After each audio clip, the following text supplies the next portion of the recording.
Hey everyone, and welcome to my lab. So today I'm doing a video on something that I've wanted to do for several years now, which is to change the tailpiece on my mandolin. Um, and this started several years ago whenever I read a book by Roger Siminoff called The Ultimate Bluegrass Mandolin Construction Manual. If you're a mandolin player, even if you're not interested in building mandolins, it's really a great book on getting insight into how the instrument sounds, what might change the sound, what modifications you can make to the instrument to make your instrument sound better. In one chapter of that book, Roger Siminoff recommends using a heavier tailpiece behind the bridge, and he says that in doing so, it will actually increase the volume and sustain of the instrument. Now, that, as well as the opinions of other luthiers, has impacted mandolins over the years because you often will see modern mandolins having that heavier single tailpiece behind the bridge. A great example is, the Montleone Grand Artist series. Great mandolins like that usually just have that single heavy tailpiece. And I've always been curious how it would impact the tone of my Gibson. So for starters, just to show you what we're doing here, this is a traditional Gibson tailpiece. Mine's a little weird because whoever owned this before me, I think, put their arm right over the tailpiece and kind of rubbed away the polish or the plating. But these are a two-piece system, right? So you have to, if you're going to change your strings, you have to pull off this like thin, sheet of bronze, and then change your strings. But if you're in a hurry, or you're at a gig, or you're at a jam, you might forget to put this back on. I've seen a lot of players over the years who literally played their instruments like this without the tailpiece cover plate, probably because they lost it, or they just didn't care about it anymore because it's such a pain to put this back on all the time. And the Allen tailpiece, which looks like this is the Allen AR2. It comes in a variety of styles. I got the AR2 because the holes actually match the hole pattern on the traditional Gibsons, so you're not having to drill another hole into the instrument in order to change it.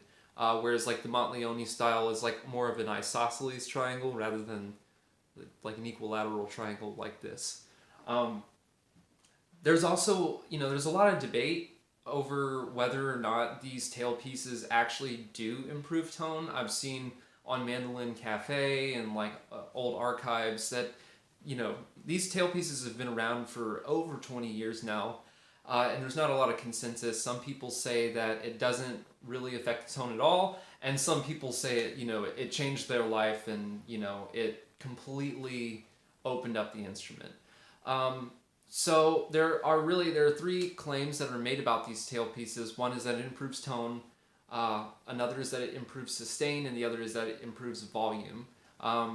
It's really hard to measure tone because that's kind of subjective, and obviously what I look for in mandolin tone might differ from what you look for. However, we can measure sustain and we can measure volume.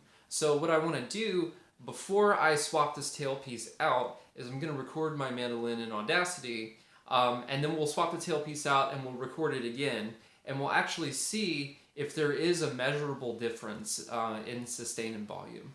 So yeah, I'm going to hop on over and I'm going to record this, and from there we'll actually swap the tailpiece out. So first of all, I just want to apologize for how scratched up my mandolin looks. It usually doesn't look like that, but for some reason in the light it kind of looks like a bobcat attacked it. But hey, instruments are meant to be loved. So what I'm doing is just hitting different parts of the fretboard and playing the open strings, trying to record as much of the sustain as I possibly can. So I have the mic as close as I can to the lower sound hole. And then what we'll do is whenever we swap the stamped tailpiece out for the Allen tailpiece, I'll do the exact same notes and then align them, and then that way we have at least a decent idea of how we might be able to measure the two tailpieces and compare how they sound. All right, so now we're going to change the tailpiece. Now, the first thing that I'm going to do is I'm going to have to take these strings off. But before I do that, I don't want to lose the position of the bridge because I really like the bridge where it's located, and I think I would be really upset and OCD if I had to replace the bridge myself. So I've got some just regular like painter's tape, and I've taped this a million times on top of my mandolins, and it's perfectly safe. You don't have to worry about it hurting the finish or anything like that. So all I'm going to do is take some tape like so and just really stick it down so throughout this process we will not lose the bridge. And now we're going to just take the strings off.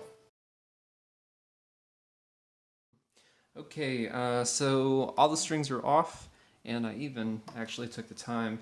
If you're doing something like this, it's a great time to actually clean off the fingerboard. I mean, you can see just all the crud that gets built up over the years, and also the dust that kind of gets underneath all the strings. So I actually took the opportunity to clean the fingerboard and whatnot. And so now the next thing that we're going to have to do is we're going to have to get this tailpiece, the end pin off. So it looks like it's not, it looks like it wants to give. No. Okay. That's what pliers are for.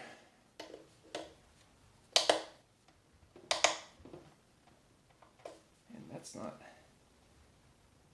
gonna give either. So we got to figure out a way to get around that. So I figured out what actually works in this case was I had some speaker wire that was laying around, and what I did was I looped it around the pin, and it pulled it right out.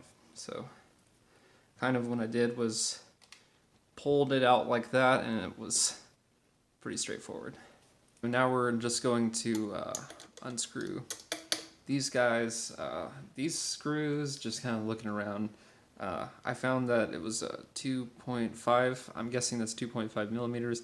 I don't really know, but for the most part, these are probably mostly going to be pretty small screwdrivers that you're going to have to use to see if this will come out.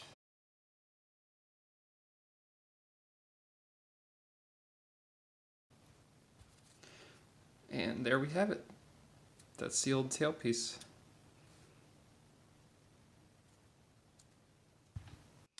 So another thing that I thought would be worth mentioning is while kind of digging around and seeing what people have been saying about like tailpiece mechanics, if you want to call it that, is that the angle of the tailpiece should be sort of pointing towards the top of the bridge.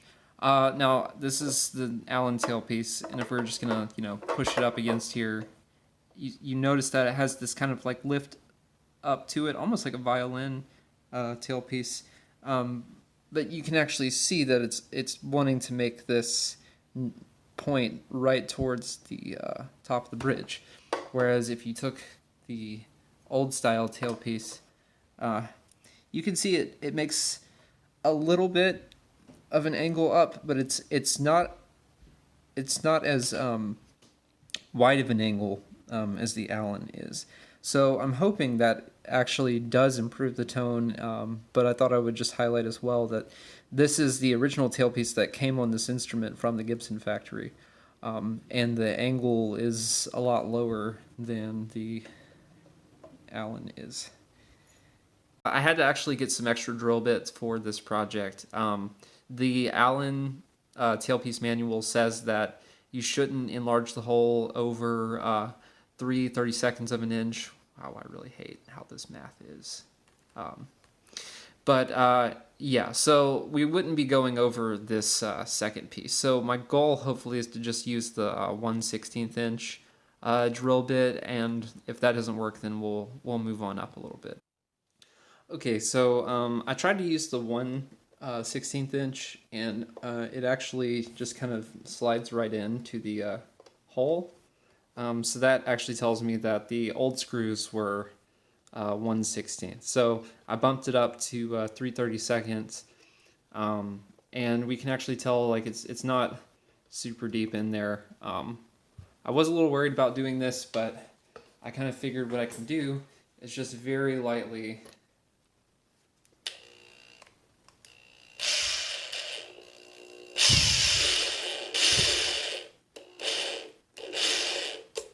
almost like that, and that should be enough. And just kind of, you know, not trying to drill a hole right through the instrument, but just, you know, doing enough that the new hole will fit, and I think that will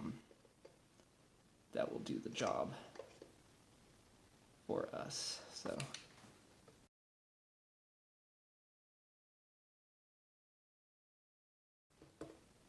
So let's take a look at this and see, you know, because we don't want to go too deep. And how much longer of a screw?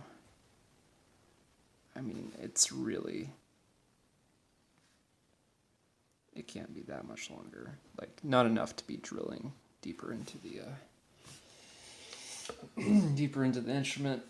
So let's see if I can fit it. Oh no.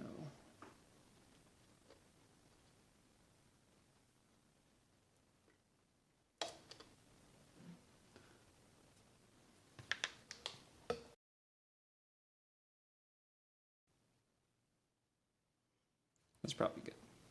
And I guess one last thing before we actually put the tailpiece on, it comes with this little piece of felt, and it's optional. Just you can line it so it dampens the sound of the strings, which is, you know, probably better than strings just like hitting directly on brass that might cause some unwanted overtones. So, and Alan actually has a video online on how to do this, and I'm just gonna follow his instructions.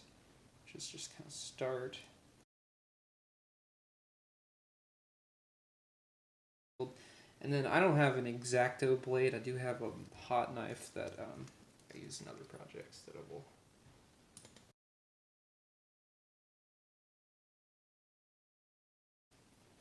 And what I did was I tried to like keep the radius as best as I could, so it's not really poking out, you know, of the tailpiece. That's not bad. Okay, I'm happy with that. Cool. Alright, so now we're going to install the tailpiece. Hopefully I reamed these holes enough to accommodate the new screws. So the first thing we're going to do is just pop the kind of tailpiece, the end pin through like that, and just kind of knock it in. Doesn't have to be perfect, and then we'll kind of try and get the screws aligned.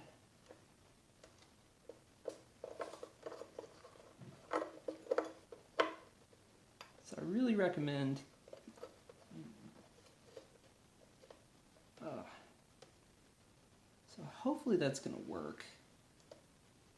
I'm a little worried about the screws. I think he said to kind of pop the screws in and not twist them all the way, just kind of route them a little bit. Okay, so this is gonna work. Whew! I was worried for a second. I was like, oh no, I'm gonna have to drill new holes entirely.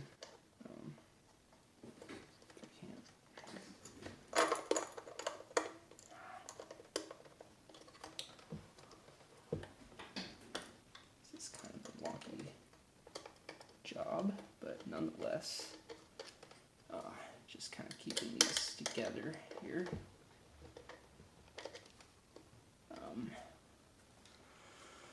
All right, and one more.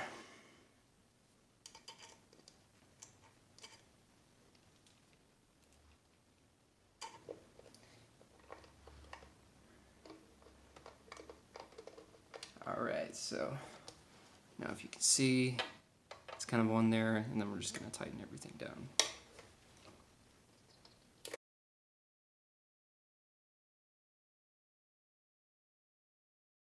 No issues.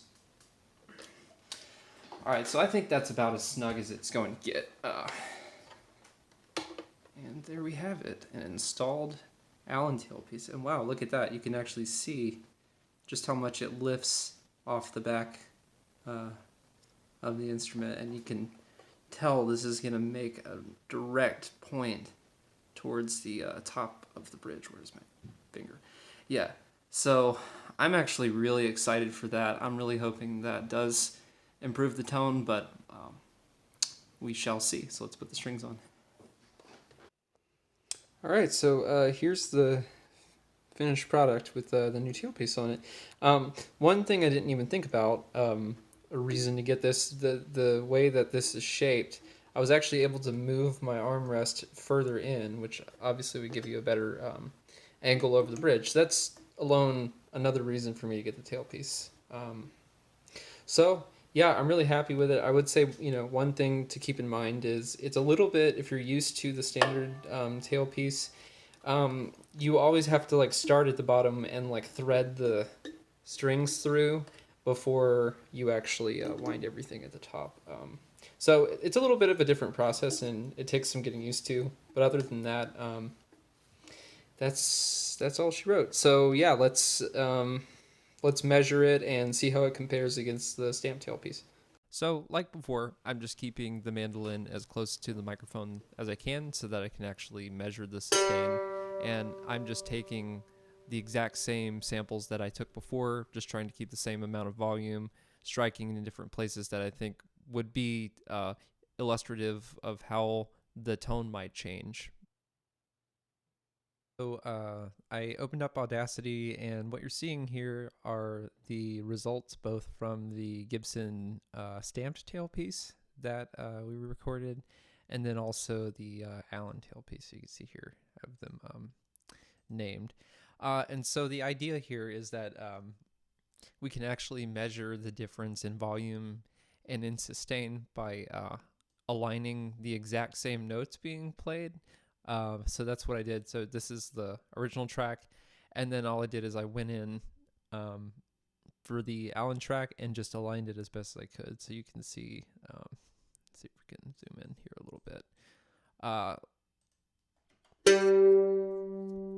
So we can actually compare, how is this changing depending on the tailpiece. And I mean, honestly, just from looking around here, I'm not seeing much of a difference. I will say that it does appear on the Allen tailpiece. There's just a little bit more compression happening, and you're seeing a much smoother descent. Let's see if I can find another example. Maybe. So yeah, again, it seems like there is a little bit more compression happening in both cases. I mean, just see if soloing, the tailpiece, the Gibson tailpiece versus the Allen. I mean, I don't know about you. I can't really hear much of a difference. I think there definitely is a difference. The Allen, sounds a little brighter, but that could also be from adding new strings. So and that's one of the flaws of doing this is just having to put new strings on the instrument. But I will say this compression is probably not related to the strings. Moving down the line, that's like the one thing that stands out to me. Besides that, I mean, you can see for yourself, like, there's just not a major difference happening, I guess, in terms of volume. And, even if you were to like measure the sustain, right? So like on the Allen,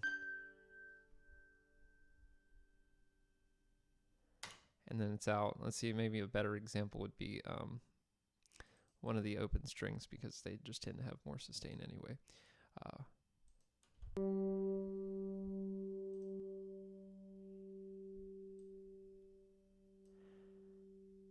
I mean, you could measure, like, it seems like at this point on the stamped piece,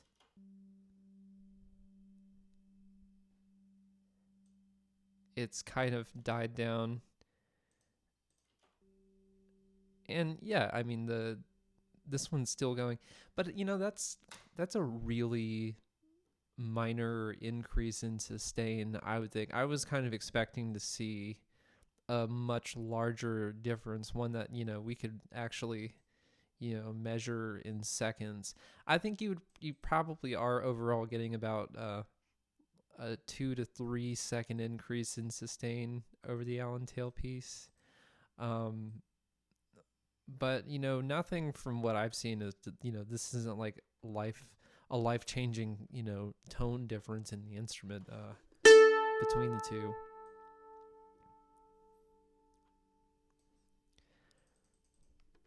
I mean, they're almost exact. So I'm kind of leaning towards what people have been saying over the years, that that it does it. Again, it depends on the instrument, but it does slightly improve. But it's not a very discernible difference. There's definitely a difference, happening here. But you'd have to have really good ears, I think, to pick up on it. So yeah, from that perspective, and again, I am seeing across the board just a lot more compression, which is nice on the instrument. So yeah, I'll leave it at that. All right, so in conclusion, I don't think that this tailpiece is going to drastically change the sound of your mandolin. Based on what I've measured and just playing the thing, I don't hear a huge difference in tone. I don't really hear much of a change in sustain, and that is even with the the nice angle that's meeting the bridge, which wasn't there before.